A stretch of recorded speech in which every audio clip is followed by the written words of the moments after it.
Bonjour, bienvenue sur la chaîne chrétienne La Cabane du Cœur dans l'émission Partage ton cœur. Alors aujourd'hui j'ai une invitée encore une fois très spéciale, comme la plupart de mes invités de toute manière. On sait c'est lesquels les meilleurs, c'est sur la chaîne chrétienne Partage ton cœur. Non, je plaisante bien sûr, un peu d'humour ne fait pas de mal. Amen.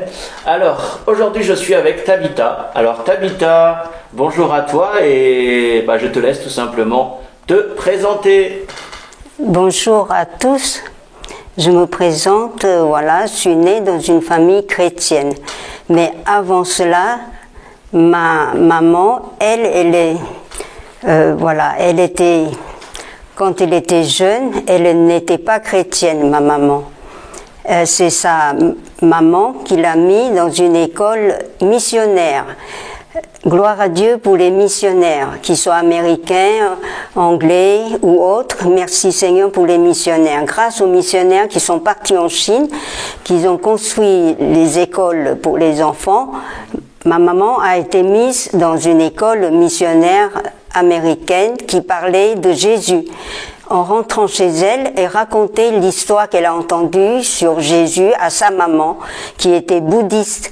Et ma maman a raconté que Jésus a ressuscité Lazare, etc. Et sa maman, qui est ma grand-mère, sa maman croyait tout ce qu'elle racontait comme une éponge. Elle croyait que Jésus est vraiment Dieu et qu'il a ressuscité Lazare, qui est mort pendant plusieurs jours. Et un jour, ma maman, vers 18 ans, elle était décédée. Et sa maman se met à aller chercher un pasteur pour la ressusciter.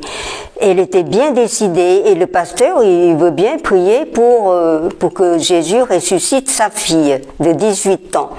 Mais ma grand-mère, à l'époque, avait beaucoup de foi, plus que le pasteur. Elle priait, elle marchandait avec Dieu. Seigneur, si tu me redonnes ma fille, moi, je vais te la donner pour qu'elle te serve toute sa vie. Elle marchandait avec Dieu en priant. Et donc, Dieu l'a ressuscitée. Dès qu'elle est revenue à la vie, tout de suite, elle disait à sa fille, tu vas servir Dieu, tu vas aller rentrer dans une école de théologie pour apprendre à connaître Dieu et servir Dieu. Ma maman, elle disait non, je ne veux pas, parce qu'elle croyait même pas en Dieu. Et donc, elle retombait morte.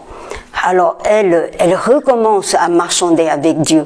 Elle prenait un petit tapis et mettait au milieu de la pièce, et s'agenouillait là, et parlait à Jésus. Tu me redonnes ma fille et moi je te la donne.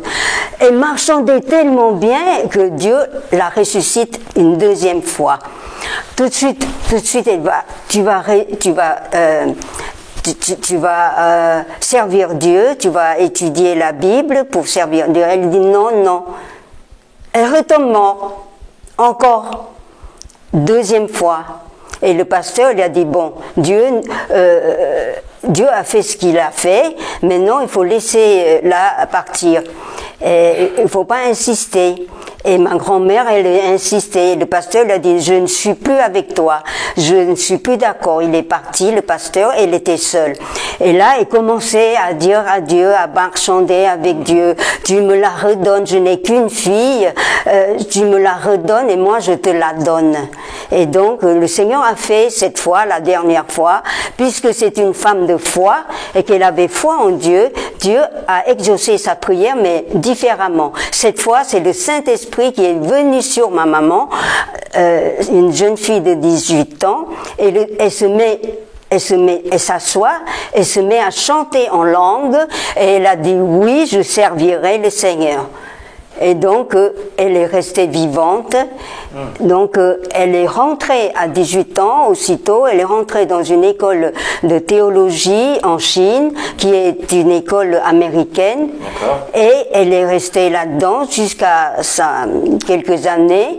Suite à ça, elle est même l'école lui demandait de demeurer à l'école pour être professeur de l'école théologie. Donc elle est restée et après elle s'est mariée, elle a quitté l'école et là elle était toujours servante du Seigneur jusqu'au bout. Très bien. Et toi alors moi, tu as rencontré le Seigneur plutôt je suis donc née dans une famille chrétienne puisque ma maman elle était chrétienne. Je suis née dans une famille chrétienne mais on n'est pas sauvé pour autant. Le salut, c'est individuel.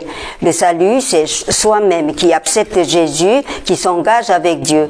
On peut être né dans une famille chrétienne et ne pas être sauvé si on ne s'engage pas avec le Seigneur. Et moi, je suis née et ma maman m'a raconté que j'étais née avec miracle de Dieu. Parce que je suis née avec un pied qui sort. Et le pied, il est devenu tout bleu, tout noir. J'étais bloquée avec un pied. Alors l'enfant est voué à la mort.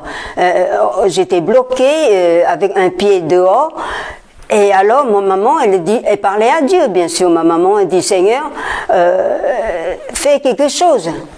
Et Dieu m'a fait rentrer mon pied à l'intérieur du ventre de ma mère et j'ai fait un demi-tour et je suis sortie par la tête sans rien faire d'autre. C'est Dieu qui a agi.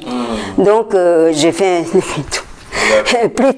Plus tard en France, bien plus tard, j'ai reçu une prophétie, une personne qui me prophétisait, qui disait que le Seigneur a conduit tes pas depuis le ventre de ta maman. Alors là, moi seule, je savais qu'elle est ma. Alors je dis, le Seigneur a bien parlé. Il a conduit mes pas depuis le ventre de ma maman. Et ça, c'est un témoignage de Dieu. Et depuis mon enfance, donc, j'étais guidée par le Seigneur. D'accord. Donc en fait, depuis toute petite, toute petite, j'étais guidée par le Seigneur. J'étais chrétienne toute petite. Mais quand est-ce que tu as eu la révélation que vraiment que tu étais perdue et que tu avais besoin de... Voilà, alors c'est vers l'âge de 5 ans, parce que j'étais en Chine, et ma maman, elle servait le Seigneur dans une église, et à ce moment-là, en Chine, il n'y avait pas d'électricité. Le soir, il fait noir, on a une lampe de pétrole pour toute la maison. Et puis donc, et ma maman qui partait le soir à l'église pour les réunions de prière, elle est souvent absente. Et moi, j'avais peur toute seule à la maison. J'avais 5 ans. Et je disais à ma mère que j'avais peur. Et ma maman dit, tu n'as pas à avoir peur. Quand tu parles à Jésus, Jésus est là. Même si tu le vois pas, il est là. Et un enfant, c'est vraiment un enfant, c'est bien de parler de Jésus aux enfants. Parce que les enfants croient à tout ce que les parents disent. Et moi, j'ai cru. Et donc, quand j'ai peur, je parlais à Jésus. Jésus, tu es là? Oui, je sais qu'il est là, parce que ma mère m'a dit, même si tu vois pas Jésus, il entend et il est là. Donc, j'ai reçu Jésus à 5 ans, quoi. Depuis 5 ans, j'avais foi en Jésus. Toute ma vie, Jésus est là, il est Dieu, il est notre Créateur, il nous aime, on peut lui parler à tout moment. Donc, c'était merveilleux pour moi d'avoir Jésus. À partir de 5 ans, je n'avais plus peur. Dès que j'ai peur, je parle à Jésus, j'ai plus peur. Donc, j'ai eu Jésus, j'ai eu la révélation par la foi en Jésus, du fait que ma mère m'a parlé de Jésus. Et ça, c'était une bonne chose, que tous les chrétiens doivent parler de Jésus à leurs enfants. Dès leur jeune âge. Tu l'as rencontré à 5 ans. Voilà. C'est là que tu as eu une première relation avec... Voilà, première relation. Mais par la suite, comme tout le monde, en grandissant, petit à petit, on s'éloigne de Dieu. Petit à petit, je me suis mariée chrétiennement, parce que à l'époque, mon fiancé, enfin, le jeune homme, il me demandait, est-ce que tu te marierais avec un non-chrétien? Je dis jamais. Jamais. Et un jour, il s'est fait baptiser, mais à l'époque, on était en France, on était dans une église réformée. Dans une église réformée, on baptise avec quelques gouttes d'eau. Et un jour, il s'est fait baptiser, donc je croyais qu'il était un vrai chrétien. Et au fait, il n'était pas un vrai chrétien. Il ne lisait pas la Bible, il ne priait pas, il n'a pas la vie de Dieu. Et moi, j'avais la vie de Dieu. Alors, je l'entraînais avec moi à l'église, et il ne voulait pas. Ou alors il venait pour me faire plaisir, mais il n'y avait pas la vie de Dieu. Et, et un jour, du fait que je n'arrive pas à l'entraîner vers Dieu, c'est lui qui m'entraînait dans le monde. Et un jour, petit à petit, eh ben, j'allais plus à l'église. Et j'allais plus à l'église, mais mon cœur appartenait à Dieu, j'aimais Dieu. Et c'est la vie quotidienne qui fait que petit à petit, je suis entraînée dans le monde par mon mari. Alors le week-end, on allait voyager à Amsterdam, à Bruxelles, partout pour se promener parce qu'on habitait dans une petite studio toute la semaine et dans le week-end on sortait. Et un jour, j'arrivais à douter de Dieu. J'étais à Montreuil, sur le marché aux puces de Montreuil. On habitait à Montreuil. Et donc je marchais par là et je disais, est-ce que Dieu existe ? Oh là là, le Saint-Esprit qui est en nous, parce qu'on n'a jamais chassé Dieu. Quand on a le Seigneur, on a le Saint-Esprit. Heureusement, gloire à Dieu. Le Saint-Esprit qui est en moi, qui me répond, dit quoi ? Tu arrives à douter ? Est-ce que Dieu existe ? Ton état est grave. Quand j'ai entendu la voix du Saint-Esprit, la voix de Dieu qui me répond, oh là là, j'étais désolée, je dis Seigneur, plus jamais je ne douterai de ton existence. Tu es le Créateur, tu existes. Merci de m'avoir répondu. Alors, plus jamais. À l'époque, j'avais déjà la deuxième fille, Françoise, quand je me mettais à douter. Et là, je dis, plus jamais je douterai de Dieu. Plus jamais. Et voilà. Et le Seigneur a fait un miracle dans ma vie chrétienne. Un jour, il a utilisé Françoise. Elle avait 10 mois. Elle était à la crèche. Tous les jours, je l'amenais à la crèche pour aller au travail. Et puis à la crèche, le Seigneur l'a rendue malade. Elle voulait plus manger. Tout ce qu'on lui donne à manger, elle se met à recracher. Donc, à la crèche, on m'a dit, on ne peut pas garder votre enfant. Vous la reprenez, vous allez l'amener à l'hôpital. D'accord. Et en entendant cela, j'étais pas conscient. Et j'ai rencontré une femme qui n'est pas chrétienne. Elle m'a dit, vous allez amener votre enfant à l'hôpital. Vous savez pas que l'hôpital va pas vous garder, il va garder l'enfant pour examen. Et l'enfant va être traumatisé. Alors là, j'ai eu le cœur de mère a été bouleversé. Dans la nuit, je me mets à sangloter devant Dieu. Je dis, Seigneur, je sais que tu es un Dieu de miracles. Tu as ressuscité ma mère. Elle était décédée. Tu l'as ressuscitée 3 fois. Tu es vraiment le Dieu, tu n'as pas changé. Je voudrais que tu fais le miracle, que ma fille se met à manger, à ne pas... Voilà. Et j'ai pas besoin de l'amener à l'hôpital. Et pendant quelques jours, ma mère me gardait ma fille et elle buvait le lait, elle mangeait sans problème. Je ne l'ai pas amenée à l'hôpital. Amen, gloire à Dieu. Quand je l'ai ramenée à la crèche, il n'a pas voulu la reprendre. Je lui ai dit, le but d'aller à l'hôpital, c'est qu'elle mange, qu'elle soit pas malade. Je vous assure que Dieu a fait le miracle, elle mange. Essayez une journée et si elle recommence, eh bien je l'amènerai à l'hôpital. Ils l'ont gardé une journée, tout va bien, plus de problème. Dieu a vraiment fait le miracle, mais cet miracle, c'est aussi Dieu qui a exaucé ma prière, parce que j'arrivais pas à revenir à Dieu. Je dis, Seigneur, bouscule-moi, bouscule-moi, que je redevienne une bonne chrétienne. Et c'est vrai que des fois, on a besoin d'être repris. Puis le Seigneur, il dit justement qu'il reprend ceux qu'il reconnaît comme ses enfants. Oui. Donc, c'est pas toujours un mal quand le Seigneur te reprend. Au contraire, c'est pour ton bien. Amen. Et c'est vrai que des fois, on a besoin d'être bousculé comme oui. Dit, c'est vrai. Oui, parce que ma mère m'a dit il faut que je redevienne une chrétienne normale. J'aimais Dieu, mais je manifestais pas, je priais pas, etc.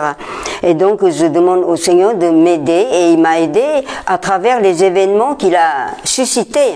C'est Dieu qui a suscité ces événements-là. Et donc je suis revenue pendant que je criais à Dieu de sauver ma fille, qu'elle ne soit plus malade comme ça.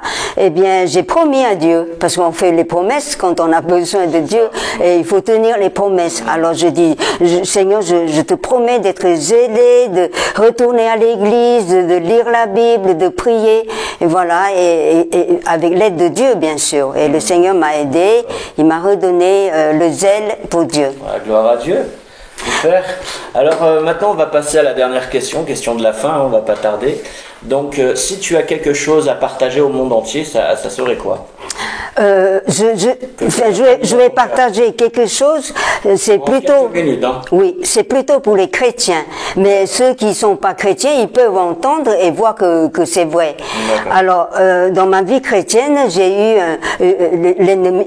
Il faut savoir que l'ennemi n'aime pas que nous lisions la Bible. Quand on lit la parole de Dieu, l'ennemi n'aime pas. Parce que nous sommes en contact avec le Seigneur, nous lisons sa parole, et le diable, il n'aime pas ça. Alors, dans ma vie chrétienne, il y a une période où, quand je revenais à Dieu, je reprenais la parole de Dieu pour la lire, et j'arrive pas à lire. Quand j'ouvre la parole de Dieu, je me mets à sommeiller. Je commence à lire une phrase, mes yeux se ferment, j'arrive pas à lire. Et je dis, c'est pas possible, c'est pas normal. Quand je ferme la Bible, je peux lire autres livres, d'autres choses, pas de problème. Dès que j'ouvre la Bible pour lire, je sommeille, les yeux se ferment. Je deviens lourde, pas possible. Et je dis ça, c'est pas normal. C'est pas normal. Alors je criais à Jésus, Seigneur Jésus, c'est ta parole est la vérité. Ta parole est vivante. Tu nous parles encore à travers de ce livre, la Bible. Et elle est vraiment, ta parole, elle est vraiment vivante. Ceux qui ne te connaissent pas peuvent te connaître à travers de ce livre. Je sais qu'elle est vivante et qu'elle est la vérité. Mais pourquoi je n'arrive pas à la lire? Chaque fois que je la lis, j'ai les yeux qui se ferment. Ma pensée est brouillée. C'est pas normal. Et je criais à Jésus, Seigneur Jésus, viens à mon aide, tu es vivant, tu es vraiment vivant, viens à mon aide. J'ai crié à Dieu chaque fois, tous les jours, ça durait peut-être plus d'un mois. D'accord. Plus d'un mois. Et un jour, vers 5 heures du matin, tout le monde dort encore, Seigneur Jésus est venu, il est venu me rencontrer. Là, je l'ai vu glorieux devant moi et il me parle. Et avant de s'en aller, il sort de sa bouche beaucoup de paroles, mais enrobées dans une bulle, comme des bandes dessinées. Et il a dit, ouvre ta bouche, mange ma parole. J'ouvre ma bouche et la bulle où il y a plein de paroles dedans, de Jésus, ça rentre tout dedans. Une fois que j'ai avalé sa dernière parole, il est parti. Après, je me suis dit, mais qu'est-ce que j'ai avalé comme parole? Qu'est-ce qu'il disait dans ce que j'ai avalé? Et en réalité, dès ce jour-là, le lendemain, je pouvais lire la Bible pendant des heures, même toute la nuit. Souvent, je passais ma nuit à lire la Bible, à être en communion avec le Seigneur. Je passais ma nuit entière à lire la Bible. Plus d'attaques, plus de problèmes. Donc, ce que tu voulais partager, c'est voilà. aux gens de lire la parole. Ça veut dire que si on ne peut pas lire la Bible et qu'on est attaqué, c'est l'ennemi qui sait que la Bible, elle est puissante, elle est la parole de Dieu, elle peut nous libérer, elle peut nous guérir. C'est la communion avec Dieu en travers de sa parole vivante. Alors cette exhortation, c'est pas seulement pour les chrétiens, mais pour les non-chrétiens, qui sachent que la parole de Dieu est vivante et que Dieu se trouve dans sa parole. Si on croit en sa parole, on a la vie éternelle, comme dit la Bible. Amen. Et cette exhortation, c'est pour tout le monde. Et pour ceux qui sont attaqués par l'ennemi, qui sachent qu'on a la victoire. Parce que si on est sincère, Dieu est vivant, il va nous délivrer. Et maintenant, je peux lire la Bible pendant des heures. Ouais, et souvent la nuit entière. Super. Et en plus, Dieu me révèle beaucoup de choses. Beaucoup de choses à travers la parole. Amen, super. Gloire à Dieu. Alors voilà ce que tu voulais partager. Donc, chers frères et sœurs, ou bien, comme a dit ma sœur Tabitha, vous qui n'êtes peut-être pas forcément chrétiens, vous pouvez vous procurer une Bible, ça se trouve un peu partout, donc n'hésitez pas à lire, comme nous a dit notre sœur Tabitha. C'est vrai que même nous, des fois chrétiens, On a des périodes dans la vie où on va lire moins la Bible, on va être moins en communion, ainsi de suite. Et comme nous a encouragé notre sœur Tabitha, c'est vraiment important de la lire. Alors, je me souviens qu'à l'école biblique, vous nous demandez au début, alors combien de lectures faites-vous avec la Bible? Est-ce que vous lisez un chapitre par jour, un verset par jour? Alors, c'était pour tâter un peu où est-ce qu'on en était. Et c'est vrai que plus on lit la Bible, hein, j'ai remarqué ça aussi depuis longtemps, et plus on se sent bien. Et plus on se nourrit, parce que finalement, la parole, comme tu as dit tout à l'heure, faut se nourrir ou des bonnes choses ou des mauvaises choses, mais c'est vrai que c'est important. Donc je vous invite vraiment à acheter une Bible. Et sur ces mots de la fin, donc Tabitha, je t'en prie, n'hésite pas, si tu as vraiment un verset peut-être à partager aux frères et sœurs qui nous regardent, ou peut-être aux gens qui ne sont pas encore chrétiens, tout simplement, est-ce que ce serait lequel? Un verset qui t'a beaucoup touché, comme tu nous parles de la Bible depuis tout à l'heure. Je suis en train, le Seigneur, je pense, est en train de me mettre à cœur de te demander, mais un verset en particulier. Il y a tellement, un verset tellement. En particulier.